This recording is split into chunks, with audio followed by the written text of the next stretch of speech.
Good morning, everybody. Another day, a couple more projects. We came home early this morning, had a long trip yesterday down south, actually for a visitation. Not someone real close, but extended family, I guess. Somebody passed away, so we went down for that. Came back early this morning, and yeah, I'm going to get on to some new projects. So we're all a little bit sleepy yet, not a whole lot of rest today. First things first, I'm going to check the oil on the tractor here. Very important to do that. I recommend every day when you fire up your equipment, just check the oil. Get in the habit, because if you ever run out, an engine job would not be cheap. I've never done one on a tractor like this. This is a Farmall 90. Never done one on here. I did buy a farm with a Maxim 110. It's a bigger tractor, bigger engine. And I think it was within a week, maybe 2 weeks after I bought it, the engine seized. Due to previous owner had dumped, I don't know what it was in there anymore anyway, but the oil was totally like thicker than thick. Anyway, that cost $10,000 just to do an engine job, so it's not cheap, that's for sure. So I'm going to check the oil. The bale speeder that I normally have on here has two different tines on it. I want to put the other one on, which we couldn't do before because I couldn't find my pipe wrench. So I bought a new pipe wrench and found my old pipe wrench. So we're more than equipped to do that job now. I'm going to go check the cows quick after this and see if there's any more calves and look at the calves that are born already. We had 2 on the ground, and we have some more cows that are going to calve here soon. So I'm going to go take a look at that. Then we have to harvest an animal today. We preg checked the other day. There's also a video of that, probably linked here somewhere. And there was one that we suspected was open as a young heifer. She will be harvested today, so we will do that. And yeah, we do all our own butchering here for ourselves. And for customers, we have to send it away to be inspected. So we're going to take care of that today. What else I got on the agenda? I do have to run to town to get some more gasoline for the generators. Fuel prices, wow, that is crazy. Not sure what we're going to do with that. We do have fuel tanks up here, but they're not filled yet, unfortunately. And every day, the prices seem to jump another 10-15 cents. So it is absolutely crazy. This van here going down south, it's about 110 liters roughly. It cost me $200 to fill the tank now. Canadian dollars, I'm not sure what that is in American, but it's a lot of money. And that only drives about 550 to 600 kilometers. So definitely going to be limiting how much driving we're doing, I think. Unless we're getting paid for it. So anyway, that's all on the project list today. I think that'll probably be a good full day's worth of work. So come along for that.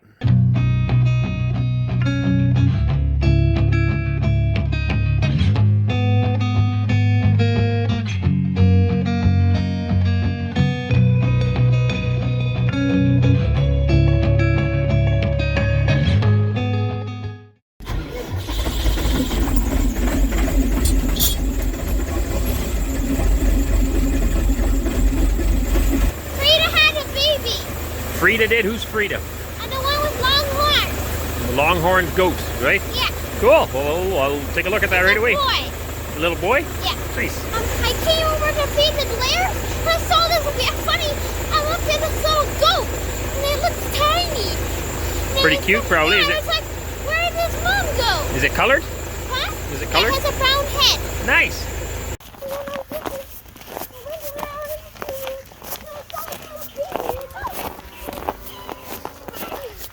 Oh, more new life. Careful, don't scare it. Oh, that's perfect. You see your udder? The one side's been drank off. That's awesome. So that guy, little boy, had a great little feed. You guys can see she's still got afterbirth hanging there. But one side of the udder's full, the other side's empty. That's a beautiful little boer cross. So Frida is a Zanen. That's what we call a Zanen. Some people say Zanen, whatever. Milking goat. And Gordon, here's the daddy. Congratulations, Pops. You got another baby boy. You don't really care, though. You don't care, eh? Is that you celebrating? You gonna say hi to your son? No. Not really into the parenting thing, are we? Meat goats, same as we find with the cattle as well. The dairy breeds just don't do as well on the same feed as the beef breeds. So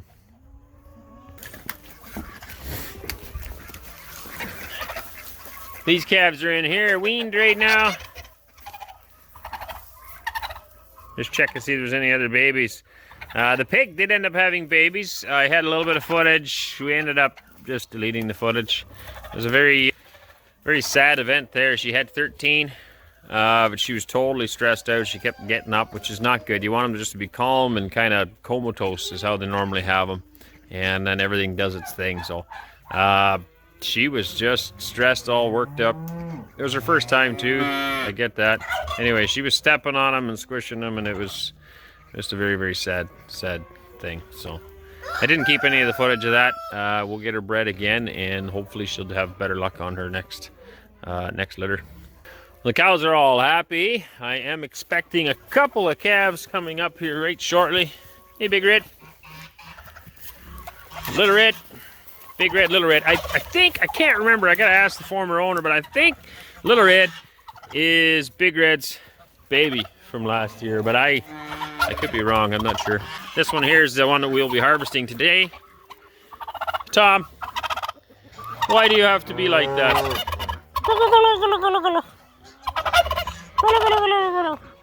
Okay, I'm gonna go find the other calves and or cows, I mean. See how everybody's doing. Judy, you're all right, hey? You're all right. Judy's still feeding 2 calves. We've let her out of the barn now. I'm missing 1 baby calf. Krusty, Charlie, Dusty. The kids said, so that Dusty's the gray one over there. The kids said she did not have a calf yet. She will be any day now. As well as number 6 and number 4 right there, all 3 of those. But yeah, I'm missing 1 calf again. Like we had in the earlier videos too. They hide them really good. So we ended up finding that one as well. So it's probably hiding in here somewhere. It's the last calf that we had born. We've had 2 female calves born now. There's number 7. Number 7's baby. I gotta get some tags in these calves because they're all black. So. But number 10's right there. I'm not seeing her baby. So we're gonna do some more looking around. All right, you can see a little trail through the bush here. I'll show you how well this works. You see there's somebody's been laying there. And right there in the trees, he's just gonna get up. There's a little calf hiding. I almost stepped on it before seeing it in there. They're pretty good at hiding these things. So I think it's healthy. It looks great. That's what I like to see, a nice spunky little calf. Heading off to mom. Now, I was a little worried because we've seen some coyote tracks. Look at that, that's great. We've seen some coyote tracks around, and I do not want them to get eaten, of course. But I was not super worried once I seen the cow because the udder definitely looked like it was drank from recently. So. Reunited. Okay, this video is not supposed to be about all these babies, but who can resist babies? They're so cute. And it's springtime. Almost. There's still a lot of this yucky white stuff around. But it's springtime. It's heading in the right direction. We got calves coming on the ground. We got baby goats coming on the ground. We're going to have lambs on the ground soon. It's a wonderful time. Hey, those are the spears. That's the new one. There used to be 2 like that. Over the years, they do end up getting weak and breaking, and so I replaced them with these ones that I had that have a curve in them. But I need those for a stone fork. That's what they're from. And so I'm going to take these back off. I want to use them all to build a stone fork for this year. And I picked up 2 new spears, so I got to replace this. But I need a pipe wrench for it, because you can see there's a nut on the back side there. And it's hard to hold on to that without a pipe wrench. So we're going to do that right away. This guy here, I can hook up to the 3-point hitch on the back. You'll see that in the past video as well. Go back, take a look at some of our videos, I guess, if you're curious. So the top link goes in there on the tractor. I'll show you that on the back here in a minute. And I need a way of hooking it up on the back. Okay, so the way that hooks up, here's the top link on the tractor. And then you get the 2 sides here. So there's 2 ways of doing that. We can do it like this, where the top link hooks up here. And you have a pin sticking out. Same thing on the scraper, pins sticking out the sides. This little fertilizer spreader, same thing, get pins sticking out. Or the other way, and I would show you on my rototiller, but it's not up here, is the arms could go into a slot with a plate on each side, and then you can put a pin through. And that's what I was planning on doing on this fork. I figured it would be stronger. I was just worried if I did it like this, I may end up bending it because I'm going to pick up a lot of weight. But that might not be an issue, I don't know. I could do something like this too, where there's a double plate and then there's less chance of bending something. So I got to think about that some more yet, and then I was going to get some metal ordered up for that. I got metal for the posts in the barnyard coming. It's also a past video on the barnyard, and there will be another video coming up with us finishing the barnyard. But it's on flat rock, so in order to get the post stuck to the rock, I got some metal brackets made up. I got to pick those up, and so whatever metal I order for that project we just talked about, I want to get it ordered at the same time so that I can pick it up at the same time, because it's a significant drive, and with the fuel prices the way they are, I don't want to drive more than I have to. Okay, there's a new spear for that side. I'm gonna go get a pipe wrench. We'll pull this apart. If you don't know, that's called a pipe wrench. The one's really long. I just bought this one. I couldn't find this guy. I used to have two this length. One disappeared or broke, or I don't know what. And then I had this guy. For this particular job, works better with two. And so I bought this guy because this guy was missing, and now we just found this guy. So now I have two again, which is great. Again, if you're not familiar with these, it's adjustable. By turning this, I can make the gap in the teeth there bigger or smaller. And then you can grab a hold of pretty well anything with that. There's some pretty sharp teeth inside of here. And you can grab a hold of all sorts of stuff. I need two hands, so I'm going to put the camera away. We'll take that off, change the spear. Okay, on camera it's like boom, boom, done. But that actually took quite a bit of work. The nut was very, very seized on there. But anyway, we got her off. She's ready to go. Okay, next mini project. I got this butcher table from a friend. Didn't need it. Had it laying around for a while. I got plans to turn this into a cradle. I'll show you that shortly when I get at it, if it works. To put my animal on. I always skin and gut the animals hanging off the loader, but gravitational pull puts a lot of pressure in the chest cavity when you're doing that. And I've just been looking at better ways of doing it. Looks like most butchers actually lay the animals on their back and skin them that way, then saw it open and then hang it up to gut it. And it just looks way more practical. So I want to try that. I don't want to spend a lot of money on it. I got this table. I'm going to try to build it a V on the top of it so I can lay the cow in it without it falling off and skin it. I mean, it may work, it may not work. I got nothing to lose. The table means nothing to me. It's just sitting out here right now. So we're going to try to put some lumber together, get that set up, and we'll see how it goes. Got it out of the snow. Didn't go quite as planned. This had a nice little table on the top. It no longer does, and the legs are a bit bent.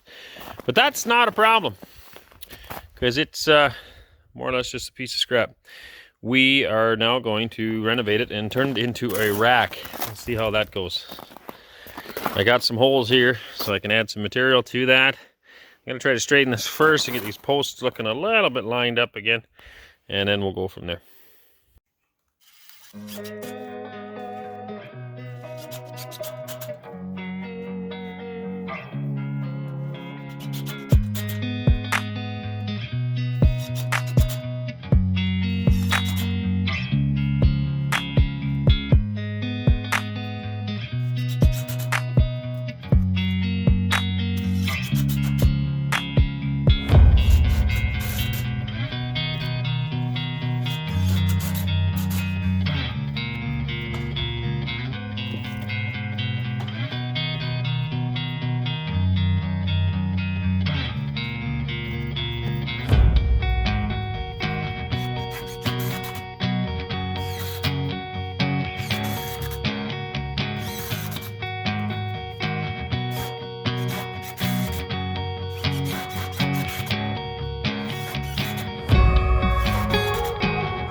Okay, no guarantees this is going to work, but I think it might.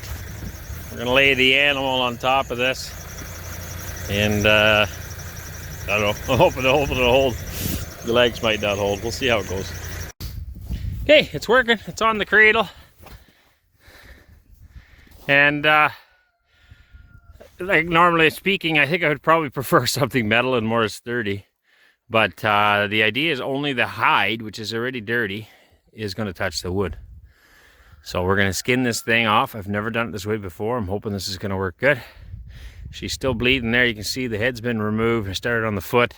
This is not going to be a video on skinning animals. There's lots of those out there. I have actually done one before, but I'm not an expert by any means. We just learn as we go. We butcher for ourselves, and it works for us, I guess. So I would like to one day work. I have two friends that own butcher shops. One has the kill floor and sells meat, and the other one just sells meat. And the other guy does his killing for him, I guess, but he does all the butchering. I would love to work there one day and learn more about all the individual cuts and just different techniques. Even better knives, I find ours are typically quite dull. I do know keeping it as sharp as possible makes a huge difference. It makes things a lot easier.